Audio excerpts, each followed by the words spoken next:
Unë besoj se nuk... Mendoni se nuk e do qeveria? Më falni? Mendoni se nuk e do qeveria? Unë thash 3 gjëra, që në qoftë se ju ato i quani si një reagim kundër Shqipërisë, nuk mund të rritim se janë të vërteta. Thash që nuk po avancon kthimi i pronave të pronarit e ligjshëm. Thash që 2/3 e Shqipërisë nuk kanë 24 orë dritë ujë, drita, dhe nuk kanë infrastrukturë. Është ndarë Shqipëria, tha zoti Kalaja, në 5-6 pjesë, nuk mund të komunikojë qytetet në dyshtyre. Kjo tregon që jemi afër një integrimi. Thash që nuk funksionon ndarja pushteteve, e shikon gjithë populli shqiptar, edhe ndërkombëtarët tashmë, se si mbron njerëz me emër të përveçëm zoti Rama para drejtësisë dhe si pengon drejtësinë për të bërë punën e vet. Këto gjëra nuk i thash unë, i thash të gjithë folësit sot në Parlamentin Evropian, unë besoj që janë të vërteta. Kjo vërtet e madhe duhet të thuhet, duhet të bëjë reforma të rregullohet dhe të futet Shqipëria si një vend normal.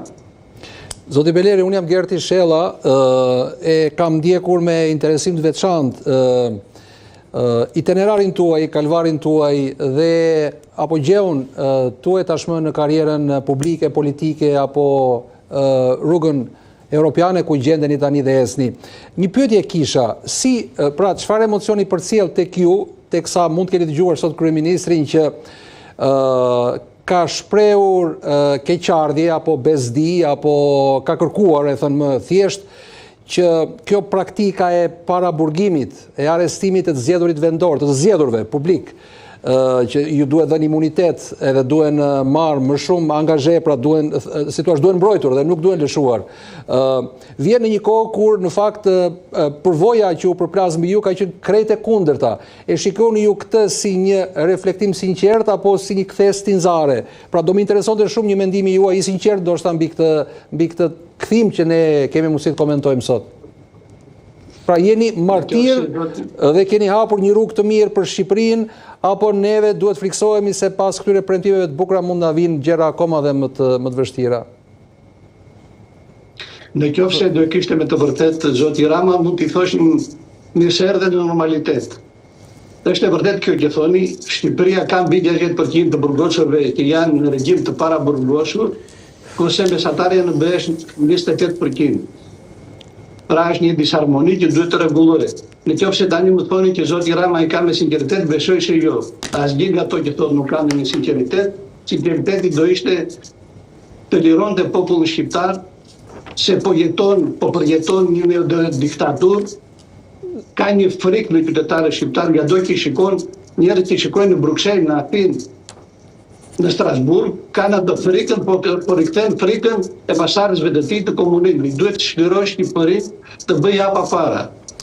Nuk ka mundësi që gjithë shqiptarët në gjithë botën të jenë të avancuar, të jenë pjesë e shoqërisë, të jenë të integruar, të jenë pedagogë në universitetet më të mira, të universitetet studentët të jenë ekselent dhe atje në atë vend të mos bëhet asgjë. Të mos mund të ndërtojmë një rrugë.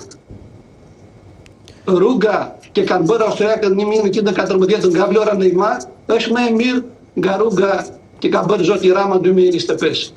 Zoti Beleri, ndërkohë një nga çështjet shumë të diskutuara ditë e fundmit që lakojnë emrin tuaj ka qenë edhe çështja e zonjës Irena Gjoka, është një gjyqtare për të cilën ka ardhur një dokument nga shteti helen lidhur me një proces gjyqësor. Thuhet ndër të tjera që është falsifikuar nga qarqe greke, ku flitet për një lloj falsifikimi dhe ju kanë atakuar sa i takon ndërhyrjeve për influencës që mund keni patur për këtë çështje. Problemi i zonjës Gjoka është një problem që ka të bëjë me vettingun. Unë besoj që duhet i themi popullit shqiptar që drejtësia sot në Shqipëri kontrollohet nëpërmjet procesit të vettingut. Shumë pak gjyqtarë dhe prokurorë janë brenda në sistem sot që nuk ka një bish nga pikapi. Ka shumë prokurorë dhe shumë gjyqtarë të cilët kanë halle, të cilat komisioni vettingut i ka mbrojtur, i ka mbajtur të fshehta me qëllim që t'i shantazhojë dhe të bëjë punën e tyre. Këto tani dalin hapur. Zonja Gjoka ka 2 vendime, nuk ka një vendim. Ka 2 dalesa në kufi. Dhe këto në mënyrën më zyrtare i kanë konfirmuar Ministria e Drejtësisë greke, e cila këtu e 3 vjet nuk po jepte ato dokumenta, nuk ka dërguar te institucioneve shqiptare, tani ka dërguar në mënyrë zyrtare. Unë bëra betej 1 vjeçare me institucionet greke për të gjetur në mënyrë zyrtare ato shkresa.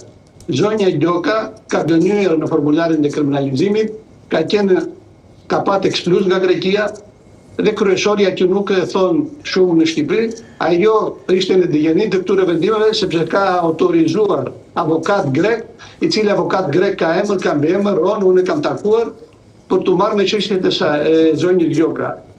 Zonja Gjoka kishte një mandat, kishte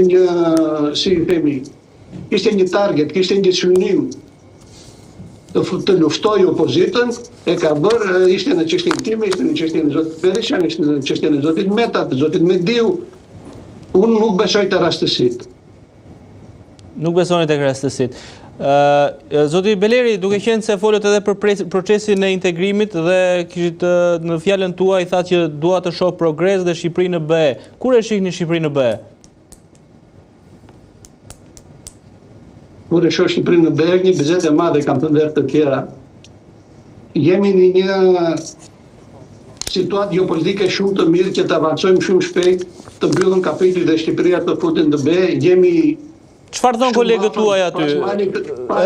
Edhe kolegët tuaj, si është situata? Ka shumë skeptik dhe ka dhe qeveri që po vinë më euroskeptike se këto që janë tani. Nëse zgjidhet çështja e Ukrainës, do mbasim këtë timing, do mbasim kohën më të përshtatshme. Shqipëria nuk ka luksin të bëj eksperimente me shtetin e së drejtës dhe me parime kryesore, kapitull kryesor, 4 kapitull e parë. Duhet të bëjë reforma, duhet të kemi një qeveri teknike, një qeveri që të doj të futet në BE, duke respektuar shtetin e së drejtës dhe ato që ndodhin në BE, jo duke u futur për arsye geopolitike. Zoti Rama deri tani mundohet të bëj hatrin disa shteteve të Evropës. Është e vërtet që ai është në ushjon me politikën e jashtme të BE-s, por nga ana e reformave brenda shtetit në Shqipëri, tani nuk mund të mbyll një risi.